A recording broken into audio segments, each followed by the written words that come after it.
Hello दोस्तों, मैं इशिका शर्मा आपका अपने चैनल सनातन वर्ल्ड में स्वागत करती हूँ। दोस्तों, आज हम श्रावण महात्म्य के 14वें अध्याय का श्रवण करेंगे। इसके पहले के एपिसोड में हमने अध्याय 13 का श्रवण किया था, जिसका लिंक आपको इस वीडियो के डिस्क्रिप्शन बॉक्स में मिल जाएगा। तो चलिए दोस्तों, महादेव का नाम लेते हुए श्रावण महात्म्य के 14वें अध्याय का श्रवण आरंभ करते हैं। हर हर महादेव। 14वां अध्याय, नाग पंचमी व्रत का महात्म्य। ईश्वर बोले, हे महामुने, श्रावण मास में जो व्रत करने योग्य है वो अब मैं बताऊंगा, आप उसे ध्यान से सुनिए। चतुर्थी तिथि को एक बार भोजन करें और पंचमी को नक्त भोजन करें। स्वर्ण, चांदी, काष्ठ अथवा मिट्टी का 5 फनों वाला सुंदर नाग बनाकर पंचमी के दिन उस नाग की भक्ति पूर्वक पूजा करनी चाहिए। द्वार के दोनों ओर गोबर से बड़े बड़े नाग बनाएं और दधी शुभ दुबड़ा करो।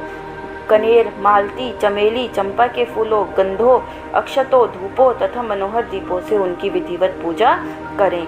उसके बाद ब्राह्मणों को घृत, मोदक तथा खीर का भोजन कराएं।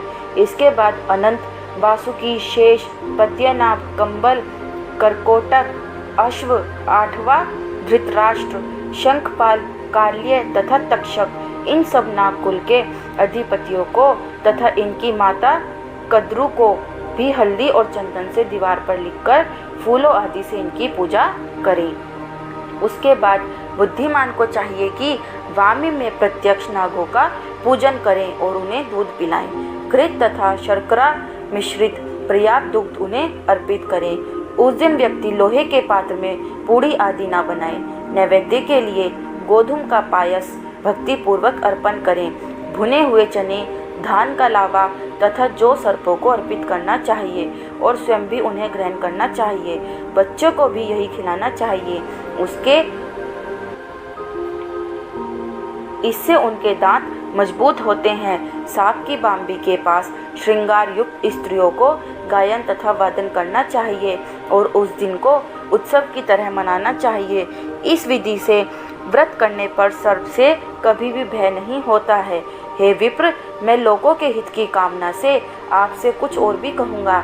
हे महामुने, आप उसे सुनिए। हे वत्स, नाग के द्वारा डसा गया मनुष्य मरने के बाद अधोगति को प्राप्त होता है और अधोगति में पहुंचकर वह तामसी सर्प होता है। इसकी निवृत्ति के लिए पूर्वक विधि से एक भुक्त आदि समस्त कृत्य करे और ब्राह्मणों से नाग निर्माण तथा पूजा आदि आदर पूर्वक कराएं। इस प्रकार 12 मासों में प्रत्येक मास में शुक्ल पक्ष की पंचमी तिथि को इस व्रत का अनुष्ठान करें और वर्ष के पूरा होने पर नागों के निमित्त ब्राह्मणों तथा सन्यासियों को भोजन कराएं। किसी पुराण ज्ञाता ब्राह्मण को रतन जटित सुवर्णमय नाग और सभी उपस्करों से युक्त तथा बछड़े सहित गो प्रदान करें। दान के समय सर्वव्यापी, सर्वगामी, सब कुछ प्रदान करने वाले अनंत नारायण का स्मरण करते हुए यह कहना चाहिए, हे गोविंद, मेरे कुल में अगर कोई व्यक्ति सर्प दंश से अधोगति को प्राप्त हुए हैं, वे मेरे द्वारा किए गए व्रत तथा दान से मुक्त हो जाएं। ऐसा उच्चारण करके अक्षत युक्त तथा श्वेत चंदन मिश्रित जल वासुदेव के समक्ष भक्ति पूर्वक जल में छोड़ दे। हे मुनि सत्तम, इस विधि से व्रत के करने पर उसके कुल में जो भी वो सभी लोग सर्प के काटने से भविष्य में मृत्यु को प्राप्त होंगे या पूर्व में मर चुके हैं, वे सब स्वर्ग गति प्राप्त करेंगे। साथ ही हे कुलनंदन, इस विधि से व्रत करने वाला अपने सभी वंशजों का उद्धार करके अप्सराओं के द्वारा सेवित होता हुआ शिव सानिध्य प्राप्त करता है। जो मनुष्य वित्त शास्त्र्य से रहित होता है वही इस व्रत का संपूर्ण फल प्राप्त करता है। जो लोग शुक्ल पक्ष की सभी पंचमी तिथियों से नक्त व्रत करके भक्ति संपन्न होकर पुष्प आदि उपहारों से सौभाग्यशाली नागों का पूजन करते हैं, उनके घरों में मणियों की किरणों से विभूषित अंगों वाले सर्प उन्हें अभय देने वाले होते हैं और उनके ऊपर प्रसन्न रहते हैं। जो ब्राह्मण ग्रह दान का प्रतिग्रह करते हैं, वे भी घोर यातना भोगकर अंत में सर्प योनि को प्राप्त होते हैं। हे मुनि सत्तम, जो कोई भी मनुष्य नाग हत्या के कारण इस लोक में मृत संतानों वाले अथवा पुत्रहीन होते हैं और जो कोई मनुष्य स्त्रियों के प्रति कार्पण्य के कारण सर्प योनि में जाते हैं, कुछ लोग धरोहर रखकर उसे स्वयं ग्रहण कर लेते हैं, अथवा मिथ्या भाषण के कारण सर्प होते हैं, अथवा अन्य कारणों से भी जो मनुष्य सर्प योनि में जाते हैं, उन सभी के प्रायश्चित के लिए यह उत्तम उपाय कहा गया है।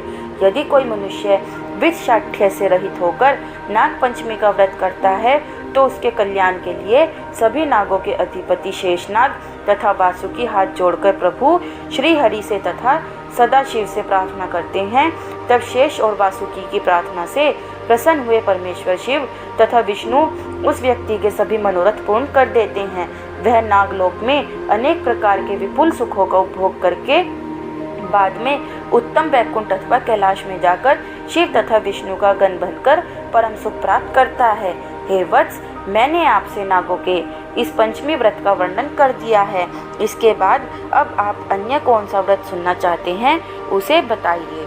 इस प्रकार श्री स्कंद पुराण के अंतर्गत ईश्वर सनत कुमार संवाद में श्रावण मास महात्म्य में नाग पंचमी व्रत कथन नामक 14वां अध्याय पूर्ण हुआ। हर हर महादेव।